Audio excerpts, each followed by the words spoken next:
Bismillahirrahmanirrahim. Assalamualaikum warahmatullahi wabarakatuh. Alhamdulillahirabbil alamin wassalatu wassalamu ala sayyidil mursalin wa imamil muttaqin wa ala alihi washabihi wa man tabi'ahum bi ihsanin ila yaumiddin, amma ba'd. Para pemirsa yang dimuliakan Allah Subhanahu wa taala, ada berita yang sangat menghebohkan baru-baru ini viral di sosial media terkait dengan perseteruan antara seorang anak dan orang tua. Jadi perseteruan yang sangat sengit sampai-sampai saling membuka aib, saling membuka sesuatu yang tidak layak untuk disampaikan di media sosial. Kenapa bisa terjadi perseteruan antara anak dan orang tua? Padahal Allah Subhanahu wa taala memerintahkan agar anak itu kemudian berbuat baik kepada orang tuanya, dan juga Allah memerintahkan orang tua itu mendidik anak-anaknya. Jika kita mencermati akar persoalan, kenapa banyak sekali anak yang begitu durhaka atau yang begitu kasar kepada orang tuanya, jika kita telusuri, yang pertama mungkin ada kesalahan di dalam pola asuh. Jadi ada orang tua yang tidak mengerti dan tidak memahami cara mendidik dan cara mengasuh anak yang baik. Kita paham bahwa semua orang tua menginginkan anaknya itu baik. Kita yakin bahwa tidak ada orang tua, tidak ada satupun orang tua yang ingin anaknya tidak baik.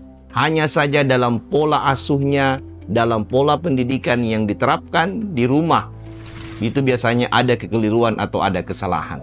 Kenapa terjadi kekeliruan dan kesalahan? Mungkin disebabkan karena basic pemahaman agama orang tua ini yang kurang, atau juga mungkin karena skill, keterampilan di dalam mendidik anak yang dia tidak miliki sebelum masuk ke dalam jenjang pernikahan.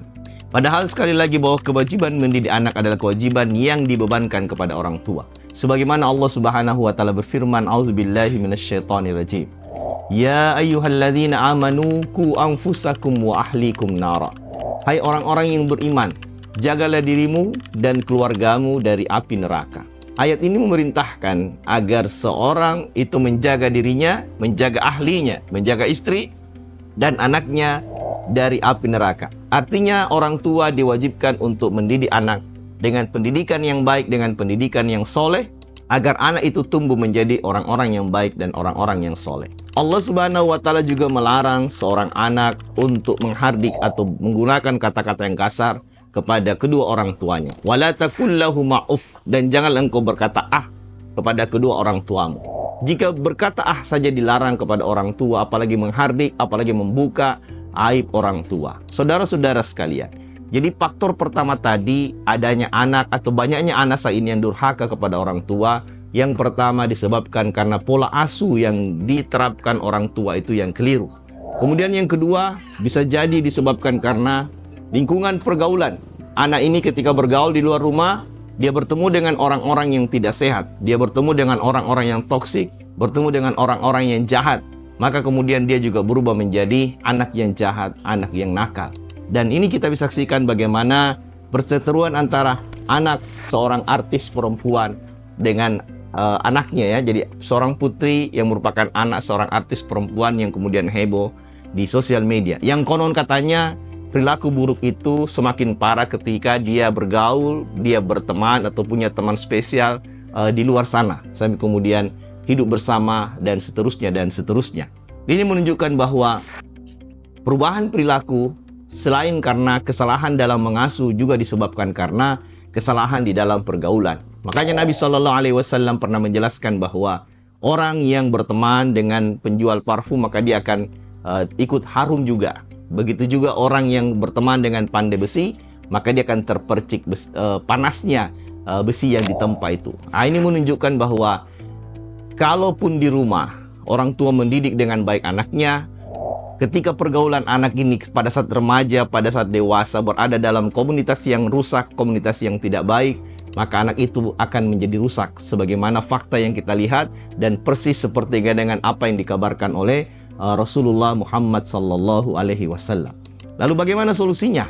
Lalu bagaimana solusi melihat kerusakan generasi muda saat ini, terkhusus rusaknya akhlak anak terhadap orang tuanya, hilangnya adab anak terhadap orang tuanya? Tentu yang pertama adalah dimulai dari rumah, karena perilaku anak itu sangat ditentukan oleh perilaku orang tua. Maka orang tua juga harus sadar Jika orang tua ini tidak pernah memberikan teladan yang baik, tidak pernah memberikan contoh yang baik, maka jangan berharap anaknya tumbuh besar menjadi orang-orang yang berakhlak baik. Nah, jika orang tuanya tidak memberikan suri teladan yang baik, maka orang tua harus menjadi suri teladan, harus menjadi panutan, harus menjadi contoh. Dan yang kedua, anak itu dididik. Jika orang tua tidak mampu mendidik karena tidak punya basic pemahaman agama yang cukup, atau tidak punya skill, keterampilan mendidik yang baik, maka orang tua memilihkan lembaga pendidikan anaknya, dimasukkan ke sana untuk dididik dengan baik, atau dipanggilkan guru, dipanggilkan pembina, dipanggilkan pembimbing spiritual ke rumah untuk kemudian anak itu dididik dengan harapan agar mereka tumbuh menjadi anak-anak yang baik, anak-anak yang soleh. Kemudian yang ketiga, anak itu mesti dikontrol pergaulannya. Jika orang tua melepaskan bebas begitu saja anaknya, maka bisa dipastikan anak itu akan ketemu dengan orang-orang yang rusak, orang-orang yang beradab, atau orang-orang yang tidak beradab di luar sana dan ikut mempengaruhi perilaku anak kita. Faktor lain yang bisa merusak akhlak anak menurut para ulama adalah makanan yang diberikan kepada anak. Jika makanan yang diberikan pada anak bersumber dari sesuatu yang tidak halal atau bersumber dari rezeki yang tidak halal, maka itu juga akan mempengaruhi perilakunya. Maka saudara-saudara sekalian, apa yang kita saksikan saat ini, banyaknya anak yang durhaka kepada orang tua, tentu tidak bisa serta-merta kita menyalahkan anak tersebut. Sekalipun secara hukum, secara syariah itu memang salah. Maksud saya bisa jadi mereka juga adalah korban salah asuh, korban salah didik, korban pergaulan yang terjadi di luar sana. Dan yang kedua, tidak bisa kita juga menyalahkan langsung orang tuanya, karena kita juga melihat bahwa tidak semua orang-orang yang menikah itu siap secara mental, siap secara ilmu, siap secara skill di dalam membangun rumah tangga. Kebanyakan mereka tidak siap untuk mendidik anak. Lalu kemana mereka itu harus mengadu, kemana mereka mencari tempat untuk mendidik anak-anaknya.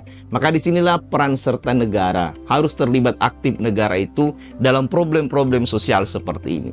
Karena kalau rumah tangga itu rusak, anak-anak generasi-generasi itu rusak, terjadi perseteruan yang bisa merusak akhlak, maka ini bisa berdampak pada kehidupan sosial, bahkan bisa mengarah kepada tindak kejahatan dan tindak kriminal. Maka akhlak yang rusak, adab yang rusak, banyaknya anak-anak yang durhaka, dan banyaknya orang tua yang tidak bisa mendidik anak, harusnya negara harus berperan serta dalam memperbaiki generasi-generasi seperti ini, dan dalam memperbaiki keluarga agar terwujud keluarga yang bisa menopang munculnya bangsa yang kuat dan bangsa yang baik. Saudara-saudara sekalian, Allah Subhanahu wa Ta'ala merintahkan kita untuk membangun keluarga yang sakinah, keluarga yang bahagia secara fisik dan bahagia secara mental. Keluarga-keluarga yang bahagia secara fisik dan keluarga-keluarga bahagia secara mental, insya Allah akan melahirkan generasi-generasi yang baik. Dan generasi-generasi yang baik inilah akan memberikan sumbangsi yang besar pada bangsa ini, pada negara ini, terkhusus pada agama ini. Sehingga apa yang kita lakukan dalam rangka mendidik generasi dan mendidik keluarga itu akan berdampak bukan hanya kepada mereka, tapi juga berdampak kepada setiap orang yang berinteraksi dengan mereka. Jadi saudara-saudara sekalian, sebagai kesimpulan yang pertama bahwa kewajiban untuk mendidik anak itu adalah kewajiban setiap orang tua. Dan setiap anak diwajibkan juga berbakti dan taat kepada orang tuanya. Hanya saja fakta kita temukan bahwa tidak semua orang tua siap untuk mendidik anak-anaknya, maka disinilah dibutuhkan peran negara untuk membantu mereka di dalam mendidik generasi-generasi agar muncul generasi yang soleh dan soleha. Saya kira demikian pada kesempatan kali ini yang bisa saya sampaikan. Mudah-mudahan generasi-generasi kita, anak-anak kita semua menjadi anak-anak yang soleh dan soleha, berbakti kepada orang tuanya dan juga kepada agamanya, tidak menjadi anak yang durhaka dan tidak menjadi anak yang pembangkang. Wabillahi taufiq wal hidayah. Wassalamualaikum warahmatullahi wabarakatuh.